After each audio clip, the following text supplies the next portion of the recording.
उनका आज का फैसला जरूर दुर्भाग्यपूर्ण।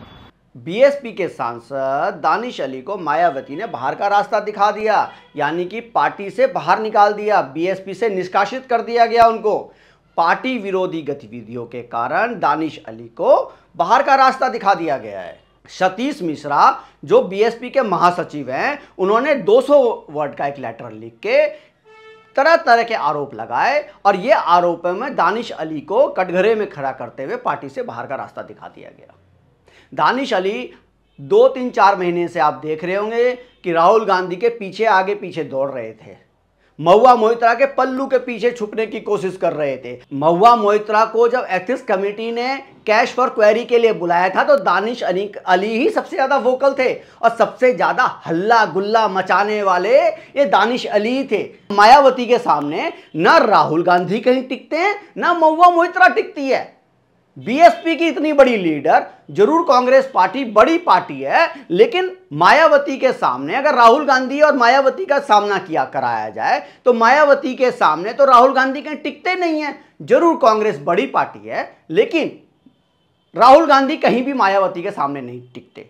और उसी तरीके से महुआ मोइत्रा, जिसके आगे पीछे घूमते हुए दानिश अली ने क्या क्या कारनामे नहीं करे, कितनी गालियां गए, भद्दी गद्दी गालियां दी इन्होंने और इस तरह से हल्ला गुल्ला मचाया और मायावती को छोड़ के महुआ मोइत्रा के आगे पीछे करने लग गए।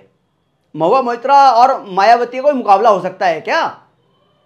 महुआ मोइत्रा के सामने मायावती कितनी कद्दावर नेता है और महुआ मोइत्रा तो नेता क्या कुछ भी नहीं है यार, पहली बार जो है जीत के आई थी। तो यह देखते हुए मायावती ने दानिश अली को बाहर का रास्ता दिखा दिया, यानी कि पार्टी से बाहर कर दिया। अमरोहा से सांसद हैं दानिश अली।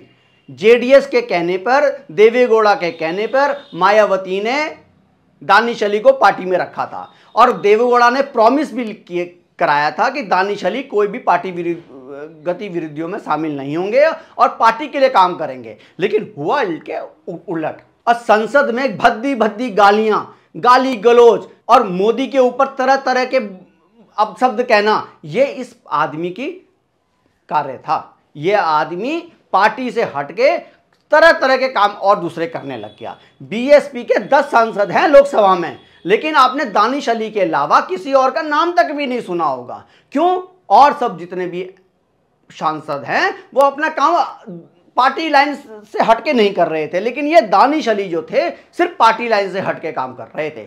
इसलिए मायावती ने सही टाइम पे लगता है मुझे फैसला लिया है। लेकिन हाँ, मैं ये जरूर कहूँगा, मायावती अगर ये फैसला 2-3 महीने 4 पहले ले लेती तो उनको लोकसभा से भी इस्तीफा देना पड़ सकता था। अगर मायावती एक लेटर लिख के ओम बिरला को कह देती कि हमारा इस पार्टी से इनका कोई लेना देना नहीं है और इनको बाहर हटा दिया जाए, तो उनको इस पे रिकमेंडेशन पे ओम बिरला शायद कुछ करते और इस पे विचार करते तो दानिश अली का लोकसभा से भी इस्तीफा हो सकता था। लेकिन अब 2-3-4 महीने के बाद इलेक्शन है लोकसभा के, तो अब बचे रहेंगे। लेकिन ये बात सही है कि दानिश अली के कैरियर पे, दानिश अली के व्यक्तित्व पे एक डेंट तो लगी गया है और ये डेंट इतनी जल्दी हटने वाला नहीं है। क्यों? अगर ये दानिश अली कांग्रेस के आगे पीछे घूमते रहे, सोचा कि मैं कांग्रेस के टिकट पे यूपी में चुनाव लड़ लूंगा, तो यूपी में कांग्रेस का कोई वजूद ही नहीं है और समाजवादी पार्टी भी मुझे नहीं लगता कि दानिश अली को अपने साथ रखेगी, जिस तरह का उनके कार्य है। और जेडीएस और बीजेपी का तो गठजोड़ ऑलरेडी हो चुका है लोकसभा के लिए, तो जेडीएस में भी दानिश अली का जाना बिल्कुल नामुमकिन लग रहा है। तो मुझे लगता है कि दानिश अली का बहुत ही कैरियर अब जो है बिल्कुल हाशिए पे आने वाला है कुछ ही दिनों में, क्योंकि उनका कोई वजूद नहीं है और उनको कोई पसंद नहीं करता, मुझे ऐसा लगता है।